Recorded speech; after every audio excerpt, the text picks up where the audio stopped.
அன்பினர்களே, நாம் புலிகளின் போராளியாக குழந்தை போராளி ஒருவர் இந்திய ரோவின் மற்றும் இலங்கை இராணுவத்தின் உளவாளியாக மாறி செய்த துரக கதையின் வரலாற்றின் பார்ட் 3க்குள் செல்கின்றோம். மே 1994 ஆண்டில் ககுஸ்தான் இந்திய ரோ உளவுத்துறையின் தகவல் அறிந்தவராக ஆனார். மேலும் ஜூன் 1995 அவர் இராணுவத்திடம் சரணடையும் வரை இந்த இரட்டை வேடத்தில் செயல்பட்டார். புலிகளின் தலைவர்களின் வீடுகள் இருக்கும் இடங்கள், அவர்களின் பயண திட்டங்கள் போன்றவற்றை வழங்குமாறு ரோ முகவர்கள் அவரிடம் கேட்டனர். அதன்படி அவர் செயல்பட்டார். பிரபாகரனை பலமுறை சந்தித்ததாக ககுஸ்தான் கூறுகிறார். இதுல உண்மைக்கு மேலென்றால் இவர் இப்ப புலிகள்ல நேவிர இன்டெலிஜென்ஸ் குரூப் தானே, அதனால கருணாவுக்கும் அப்படித்தான் நேரடியா போகலாம், எந்த பிளாக்கும் இல்லை. அந்த வகையில இவரும் வேண்டிய நேரம் போகக்கூடிய வசதி இருக்கும் என்று நான் அறிகிறேன். அதனால தலைவரை பலமுறை சந்தித்ததாக ககுஸ்தான் கூறுகிறார். புலிகளின் உளவுத்துறை கிடங்கிற்கு சுதந்திரமாக செல்வதை தடுக்கவில்லை. ராஜீவ்காந்தியை கொல்லும் திட்டம் குறித்து பிரபாகரன் விவாதித்த ஆடியோ டேப்பை ரோ முகவர்கள் திருடும்படி அவரை வலியுறுத்தினர். அந்த ஆடியோ டேப்பை தான் கொடுத்ததாகவும் அது ராஜீவ்காந்தி படுகொலை வழக்கில் ஒரு முக்கிய ஆதாரம் என்றும் ககுஸ்தான் கூறுகிறார். அப்ப உங்க போயிட்டு பாருங்க, இவன் உளவுக்காரன் தானே, அவன் அதெல்லாம் சந்தேகப்படையில அவன் போயிட்டு தலைவர் விவாதம் பண்ணின ரெக்கார்டிங் ஆடியோ ரெக்கார்டிங்கை எடுத்து கொடுத்திருக்கான் ரோவிட்டை. புலிகளுக்குள் இருந்த ரோ உளவுத்துறை வலையமைப்பின் மூளையாக இந்த அளவுக்கு போய் பாத்தீங்களா செயல்பாட்டை பி ராமன் என்று ககுஸ்தான் கூறுகிறார். புலிகளுக்குள் இருந்த இந்திய ரோ உளவுத்துறை வலையமைப்பின் மூளையாக செயல்பட்ட பி ராமன் என்று ககுஸ்தான் கூறுகிறார். அவருக்கு அவர் தனது புத்தகத்தை அர்ப்பணித்தார். அந்த நேரத்தில் பஹாது தம்பி ராமன் அப்படிதான் வருகுதா, பஹாது தம்பி ராமன் இந்திய அமைச்சரவை செயலகத்தில் கூடுதல் செயலாளராக இருந்தார். கூடுதலாக அவர் இந்திய ஆராய்ச்சி மற்றும் பகுப்பாய்வு பிரிவின் ரோவின் பயங்கரவாத எதிர்ப்பு பிரிவின் தலைவராக இருந்தார். யாரு? பஹாது தம்பி ராமன். இப்படித்தான் வருகுதா. இறுதியாக ககுஸ்தான் தனது சுய சரிதையில் பதிவு செய்யப்பட்டுள்ளபடி ஒரு முடிவை எடுத்தார். பொட்டு அம்மானின் புலனாய்வு பிரிவு புலிகளுக்குள் உள்ள இந்திய ரோ புலனாய்வு வலையமைப்பை உடைத்து அதில் ஈடுபட்ட உளவாளிகளை கைது செய்வதில் வெற்றி பெற்றது. அதாவது என்ன சொல்ல தெரியுங்களா, இப்ப புலிகளுக்குள்ள அந்த ஆண்டுல மகத்தியாட டீம் ஒன்று இந்தியா ரோ ஊடாக இருந்துச்சு தானே, அவ்வளவத்தையும் பொட்டு காட்டி கொடுத்து எல்லாம் களை எடுக்கப்பட்டிருக்கிறது. அதைத்தான் அவர் நாங்க ஷோர்ட்டா தெரியலாம் விவரமா பார்க்கலாம். அதுல வெற்றி பெற்றிருக்கான். இதை அந்த ரோக்காரங்களை ரிமூவ் பண்ணதுல மிகப்பெரிய வெற்றியை புலிகள் கண்டிருக்கு. அது காரணம் பொட்டு. ககுஸ்தான் முதலில் சிறை வளாகத்திற்கு சென்று புலிகளின் காவலில் இருந்த கடற்படை தளபதி அஜித் ஃபோயகொடாவை சந்தித்தார். அஜித் ஃபோயகொடா யாரு? இவங்க சிங்கள இராணுவத்திலிருந்து கைது செய்யப்பட்டாலே வளையங்கொள்ளுங்கள். அஜித் ஃபோயகொடா இலங்கை கடற்படை பற்றிய முக்கியமான தகவல்களை ககுஸ்தான் அவர்களிடம் தெரிவித்திருந்தார். எனவே தகவல்களை பெறுவது என்ற போர்வையில் சிறை வளாகத்தை பார்வையிட அவருக்கு அனுமதி வழங்கப்பட்டது. புலிகளுக்குள் உள்ள ரோ புலனாய்வு வலையமைப்பில் அவரது தொடர்பாளரான சீனிவாசனை சந்திக்க ககுஸ்தான் அங்கு சென்றார். ககுஸ்தானிடம் தான் காவலில் இருப்பதாக இந்தியாவுக்கு எப்படியாவது தெரிவிக்க வேண்டும் என்றும் கேட்டுக்கொண்டார். மன்னிப்புக்கு பதிலாக அரசாங்க படைகளுக்குள் ஊடுருவர். மாறாக ககுஸ்தான் தனது புலிகளினுடன் உளவுத்துறை தலைவர் சசிகுமார் மாசரிடம் ரோ உளவுத்துறை வலையமைப்பு மற்றும் அவர் எவ்வாறு பிடிபட்டார் என்பது குறித்து தகவலை தெரிவித்தார். ககுஸ்தான் தனது காதலி நாலா உட்பட முழு கதைகளையும் கூறி மன்னிப்பு கோரினார். தன்னால் எந்த முடிவையும் எடுக்க முடியாது என்று கூறிய சசிகுமார் ககுஸ்தானை தனது மேலதிகாரியான தினேஷ் மாஸ்டரிடம் ஒப்படைத்தார். பிரபாகரனின் ஆலோசகரும் இருந்தார். தினேஷ் மாஸ்டர் ககுஸ்தான் கண்கள் கட்டப்பட்டு தடுத்து வைக்கப்பட்டார். 2 நாட்களுக்கு பிறகு தினேஷ் மாஸ்டர் வந்து பிரபாகரனுடன் விவாதித்ததாகவும் அவரை சுடுவதற்கு பதிலாக வேறு ஒரு முடிவுக்கு வந்துவிட்டதாகவும் கூறினார். ககுஸ்தான் இலங்கை இராணுவத்திடம் சரணடைந்து புலிகளின் உளவுத்துறையில் பணியாற்றுவார் என்று முடிவு செய்யப்பட்டது. அதற்கு முன் அவர் தற்கொலை குண்டுதாரிகளுடன் சேர சத்தியம் செய்ய வேண்டியும் இருந்தது. இவன் ஒரு தற்கொலைக்காரன் தான், புரியுதுங்களா? அதாவது புலிகள் இவரை கொண்டு விடுவோம் என்ற நேரத்தில இவர் போனாலும் பரவாயில்ல, நமக்கு ஆதரவாக இருப்பான் என்று இப்ப சிங்கள ராணுவத்துக்குள்ள இவர் ஒரு உளவாளிய அனுப்புறாங்க. இங்கதான் மாற போறாங்களா? ககுஸ்தான் அவருடன் காதல் உறவு கொண்டிருந்தார். குகிஸ்தான் அந்த காதல் கொண்டிருந்தார். கடற்படை புலனாய்வு துறையின் தலைவராக விடுதலை புலிகளின் தகவல் தொடர்பு அமைப்பின் ரகசிய குறியீடுகளையும் அதன் பல போர் தலைவர்களின் வீடுகளையும் கூட அவர் அறிந்திருந்தார்.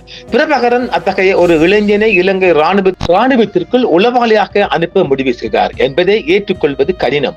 பிரபாகரன் தவறுகளை மன்னிக்கும் ஒருவர் அல்ல. மேலும் அது ஆபத்தான கூர்மையான முனை கொண்ட இரட்டை முனைகள் கொண்ட வாள். அவர் அத்தகைய ஆபத்தை எடுத்திருந்தால் அது ஒரு பெரிய பேரழிவா இருந்திருக்கும் என்பதையும் பின்னர் உணர்ந்திருந்தார். ஜனாதிபதி பிரேமதாசவுடன் ஏற்கனவே நட்பை உறுதிப்படுத்திய பாபு என்ற இளைஞன் 91ஆம் ஆண்டு மே தினத்தில் ஜனாதிபதியையும் பலரையும் தற்கொலை செய்து கொண்டான். வாய்ப்பு கிடைக்கும் வரை பாபு சுச்சரித்த அருகே ஒரு தொழிலை நடத்தி வந்தார். அதாவது இதாங்க தெரியுமா, குணசிங்கபுர ஆர் பிரேமசாட பசிப்பிட மாளிகை சிச்சரித்தன் சொல்லுவோம் இல்லையா, அது கிட்ட புலிகளால் அனுப்பப்பட்ட பாபு என்ற ஒருவன் கிட்டத்தட்ட 7 ஆண்டு காலமா அவருக்கு அந்த செருப்பு கட்டி அப்படி ஒரு லேபரா இருந்திருக்கிறான். பாவி, அது தற்கொலைகாரம். பாபு மாஸ்டர் ஜெனரால் வழி நடத்தப்பட்டார். அவர் 7 ஆண்டுகள் அமைதியாக இருந்தார். இறுதியாக அவரது கட்டளைகளை நிறைவேற்றினார் என்று தினேஷ் மாஸ்டர் கூறினார். அதாவது புலிகள் ஒரு தற்கொலை போராளி அனுப்பிடும் அசைன்மெண்ட்டுக்காக இல்ல, நீங்க போயிட்டு உங்களுக்கு காசு வரும் பணம் தங்கிட்டு உங்களை பாட்டுக்கு இருக்க வேண்டியதான். ஒரு உத்தரவு வரும் வரை அது 5 ஆண்டு போகலாம், 10 ஆண்டும் போகலாம். அந்த மாதிரி தான் இந்த நெய்னாவை அடிக்கிறதுக்கு 7 ஆண்டு காலமாக சிச்சரித்த எங்க பிட்டகோட்டை குணசிங்கபுர ஏரியாவுக்குள்ள முகாமிட்டு இருந்தீங்க பாவி. எங்கள் உத்தரவுகளை பெற்ற பிறகு நீங்கள் செய்ய வேண்டியதை செய்ய தயாராக இருக்க வேண்டும் என்பது இறுதி உத்தரவு. குகிஸ்தானின் கட்டுப்பாட்டுக்கு அவரது முழு குடும்பமும் உத்தரவாதம் அளிப்பீர்களாக வைக்கப்படுவார்கள் என்ற எச்சரிக்கையுடன் அவனுடன் இருந்தது. அவர்கள் அப்போது விடுதலை புலிகளின் கட்டுப்பாட்டில் இருந்த யாழ்ப்பாணத்தின் தெல்லிப்பளையில் வசித்து வந்தனர். அரசு நிறுவனங்களோ அல்லது இராணுவத்தினோ ஊடுருவி தற்கொலை செய்து கொண்டவர்கள் அல்லது விடுதலை புலிகளின் உயர்மட்ட உளவாளியாக இருந்தவர்கள் பற்றி எந்த குறிப்பும் போர் பதிவுகளில் இல்லை. குகிஸ்தான் தான் அவரது வகையான முதல் நபராக இருந்திருக்க வேண்டும். இறுதியாக ககுஸ்தான் ஒரு வெள்ளை கொடியை ஏந்தி யாழ்ப்பாணத்தில் உள்ள பலாலி ராணுவ முகாமில் சரணடைந்தார். அவரது சொந்த வார்த்தைகளில் அவர் பின்னர் விடுதலை புலிகளை தோற்கடிப்பதை இலக்காக கொண்ட இராணுவத்திற்கு சேவை செய்யும் ஒரு சாக்கு பையன் ஆனார். ககுஸ்தான் விடுதலை புலிகளில் ஒரு குழந்தை சிப்பாயாக பல துன்பங்களை எதிர்கொண்டார். இலங்கை இராணுவத்திடம் சரணடைந்த பிறகு அவர் தாங்க முடியாத மன அழுத்தத்திற்கு ஆளானார். உங்கள் விருப்பப்படி நீங்கள் செயல்பட முடியும், ஆனால் அந்த விருப்பம் வெளிப்புற காரணிகளால் தீர்மானிக்கப்படுகிறது என்ற பழமொழி ககுஸ்தானின் இராணுவ வாழ்க்கை முழுவதும் பரவி வருவதை இந்த வாழ்க்கை வரலாறு காட்டுகிறது. இராணுவத்திடம் சரணடைந்த பிறகு ககுஸ்தான் பல நாட்கள் சித்திரவதை மற்றும் விசாரணைக்கு உட்படுத்தப்பட்டார். கென்னடி என்ற கரும்புரி உறுப்பினருக்கு பயிற்சி அளித்ததாக உறுதிப்படுத்தப்பட்டது. அவர் ஏற்கனவே இராணுவத்தால் கைது செய்யப்பட்டு ஒரு தகவல் தெரிவிப்பவராக மாறியிருந்தார். அதாவது ஏற்கனவே கைது செய்யப்பட்ட ஒருத்தனும் கென்னடி என்றவனும் மாறிட்டான். அவனும் ஸ்ரீலங்கா இராணுவத்தில உளவாளியா மாறினார். இது ககுஸ்தானின் நம்பிக்கையை ஏற்படுத்த வழிவகுத்தது. பலாலி முகாமில் உள்ள ஒரு இராணுவ போலீஸ் அறையில் தடுத்து வைக்கப்பட்ட இந்த ககுஸ்தானை அங்குள்ள உளவுத்துறை அதிகாரி மேஜர் நிரோசன ஹேரத்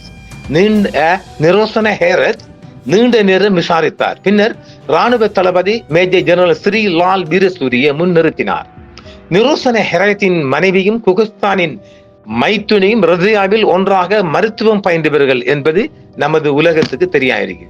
மீண்டும் சொல்ல வரேன்னா, அதாவது நிரோசன ஹேரத்திர மனைவியும் யாரு, இந்த ஆமிர் அங்க பலாலி கேம்ல இருக்கிற நிரோசன ஹேரத்திர மனைவியும் இந்த ககுஸ்தான் என்ற உளவாளியின் மைத்துனி ஒரு பெண்ணும் ரஷ்யாவில் ஒன்றாக மருத்துவம் படித்த டாக்டர் 2 பேரும் டாக்டர்கள். பாருங்க எங்க ஜாயின் ஆனது பாருங்க, எங்க போய் சொல்ல. இதெல்லாம் இலங்கை இராணுவத்திற்குள் ஊடுருவி என்ன செய்ய வேண்டும், எப்படி செய்வது என்பது குறித்து தினேஷ் மாஸ்டர் குகிஸ்தானுக்கு ஒரு நீண்ட விரிவுரையை வழங்கியுள்ளார் சொல்லியிருந்தோம் இல்லையா, அதை இப்ப அவனுக்கு நினைவுக்கு வருதான். குகிஸ்தானுக்கு தெரிந்த அரசாங்க கட்டுப்பாட்டு பகுதிகள் மற்றும் துறைமுகங்களில் பணிபுரியும் புலிகளின் தகவல் தெரிவிப்புகளை காட்டிக் கொடுத்தது நம்பிக்கையை வளர்க்குமாறு தினேஷ் மாஸ்டர் குகிஸ்தானிடம் கூறினார். குகிஸ்தான் ஒரு துறையாக அரசாங்க இராணுவத்தில் சேர்ந்தார் என்ற செய்திகளையும் புலிகளின் ஊடகங்கள் பரப்பின. புலிகளால் திட்டமிடப்பட்ட பல தாக்குதல்களை இராணுவத்திற்கு வெளிப்படுத்தவும் அவருக்கு அறிவுறுத்தப்பட்டது. குகிஸ்தான் விடுதலை புலிகள் பற்றிய தனது அறிவின் காரணமாக இராணுவ தலைவர்கள் படிப்படியாக அவரை நம்ப தொடங்கினர் என்று கூறுகிறது. பிரிகேடியர் ஜனக பெரேரா கூட அவரை விசாரிக்க வந்தார். யாரு? அன்றைய கொல்லப்பட்ட நாம் ஒரு செய்தி சந்திக்கிறோம். ஜெனரல் இந்த கொபேகடுவ படுகொலைக்கு பிறகு விடுதலை புலிகள் ஜனக பெரேராவை முக்கிய இராணுவ எதிரியாக பெயரிட்டதாகவும் குகிஸ்தான் கூறுகிறார். நாம் ஏற்கனவே அவர் அன்றைய கொல்லப்பட்ட தந்திருக்கிறோம் இல்லையா? இங்க அவன் அதை சொல்றான். குகிஸ்தான் வாய்மொழியாக ஜனக பெரேராவின் குடியிருப்பு, மனைவி மற்றும் குழந்தைகள் பற்றிய விவரங்களை அளித்தார். ஜனக பெரேரா அவரை இராணுவத்தில் சேர சொன்னார். மற்றொரு பரிந்துரை இராணுவ வீரரை திருமணம் செய்து கொள்ள வேண்டும் என்பதாகும். அதாவது ஒரு ஆமி சிப்பாய கல்யாணம் முடிக்க சொல்லானுங்க. இதே நேரம் இராணுவத்தில் சேர்ந்த பதவி பெற வேண்டும் என்ற குகிஸ்தானின் விருப்பத்தை இராணுவ புலனாய்வு துறையின் கேர்னல் ரிஸ்வி சாகி நசுக்கினார். இந்த ரிஸ்வி சாகிங்கிறவர் இராணுவ, அதாவது யாழ்ப்பாணத்தில் இருந்த இந்த இராணுவ புலனாய்வுக்குள்ள இருந்த மலே முஸ்லிம் என்று சொல்லுவோமா, ரிஸ்வி சாகி மலேக்காரங்க. சாகி அவரிடம் இராணுவத்தில் சந்தேகிக்கப்பட்ட முதல் விஷயம் என்னவென்றால், முஸ்லிம்கள் அவரை விரும்புகிறார்கள், மேலும் அவர் ஒரு தமிழர் என்பதால் குகிஸ்தான் இராணுவத்தில் மகிழ்ச்சியான வாழ்க்கையை வாழ முடியாது என்று கூறினார். அதற்கு பதிலாக ரிஸ்வி சாகி அவரை வெளிநாடு செல்ல அறிவுறுத்தினார்.